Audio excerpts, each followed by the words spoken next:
Welcome back to my fortnightly vlog. Today I'm going to talk to you about change and why as humans we find it so difficult. So it can be any type of change. Examples that come to mind are starting a new exercise regime and sticking to it, maybe changing your eating habits and trying to stick to that, changing your sleep patterns, for example, or maybe it's just simply that you want to respond differently to a situation that occurs regularly in your life. Maybe you want to not be so reactive if a partner does something that annoys you, or your children, or any of those things. It can be really easy to start out with good intentions, but actually sustaining those changes can be really tricky. And it can also be really tricky to actually get started on changing something in the first place. So my aim today is to explain to you why it's tricky, literally what happens in the brain and why it makes it difficult. And therefore, when you know what's happening in the brain, I can give you some tips as to how you can start to change things to make change sustainable in your life. So let's use the example of sleep. I talk a lot about the importance of sleep. It is the bedrock of health. And if you don't have good quality sleep, then all of the other things that you do for your health in the rest of your life are going to be compromised as a result of not having good quality sleep. So what good quality sleep looks like is 7 to 9 hours every night, including enough deep REM sleep. I've talked lots of times before about things that you can do that can help you have the best possible chance of achieving that. And one of the things that's really important is routine. So you'll remember, I'm sure, from when you were younger, or for those of you that have got children, that having a kind of bedtime routine is really good for kids. As adults, we actually really benefit from going to bed and getting up at the same time broadly each day, whether it's weekday or weekends. The body and the mind likes routine. So let's take the example of you've decided that a change that you want to make is you want to prioritise good quality sleep.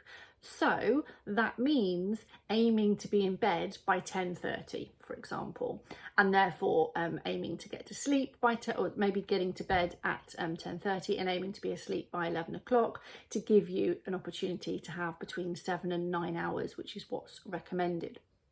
The important thing about that is you have to recognise what you do in the run-up to 10 or 10:30. So it's getting that pattern in place of maybe even set yourself an alarm to be able to notify yourself that it's time to start winding down, turn the telly off, be off screens, maybe you go and have a bath, maybe you do a meditation, any of those things that start to relax you.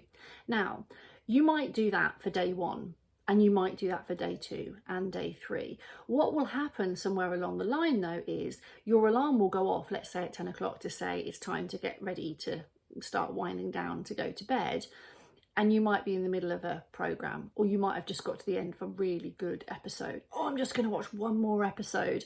And at that point you have a crossroads. If you choose to ignore that kind of instinct of, oh, but we could just watch one more episode, if you ignore that and say no, quality sleep is where it's at, and you head off to bed and do the routine in the normal way, you are confirming and strengthening a neural pathway in your brain.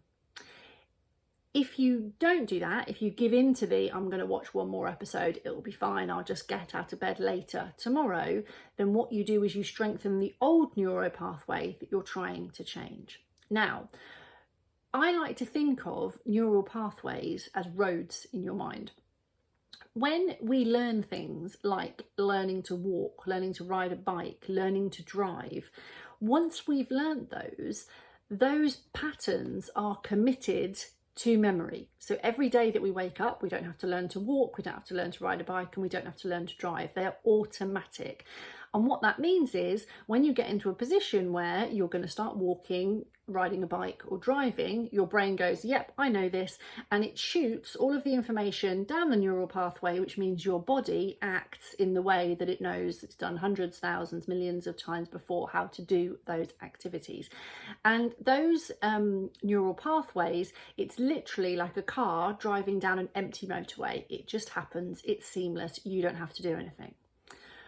When you are trying to create a new neural pathway, so you are trying to do something different, so in this instance you are trying to override your desire to have just one more episode and means that you stay up later, imagine that motorway, but imagine it bumper to bumper with cars.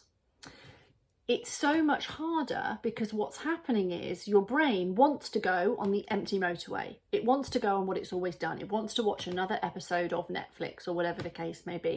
It wants to sit on the sofa and eat crisps instead of going for a walk or a run or a yoga class or a spin class.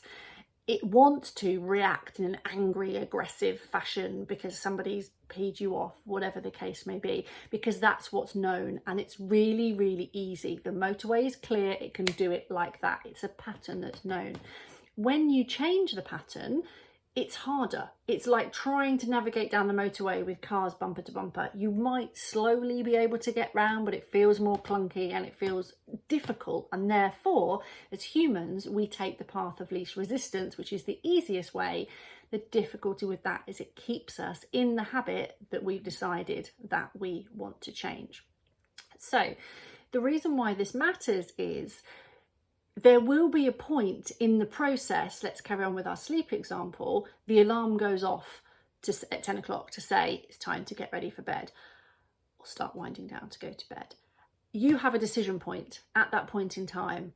Am I going to do what I know is the right thing to do, go and do my guided meditation or hypnosis?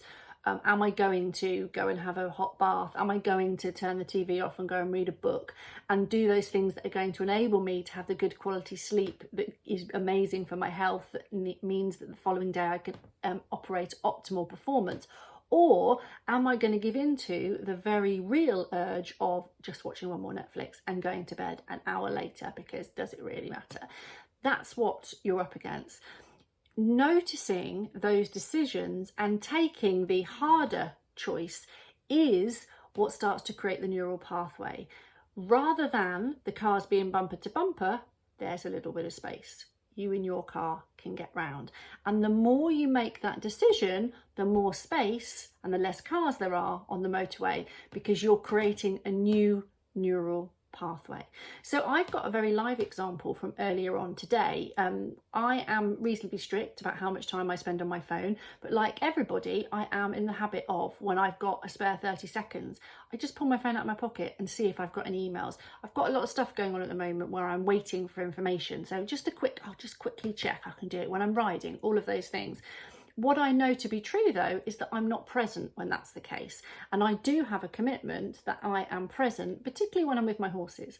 So I was bringing my beautiful horse Kiki in to ride this morning. She stopped at the water bucket to have a drink just as we were about to go into the stables to start tacking up.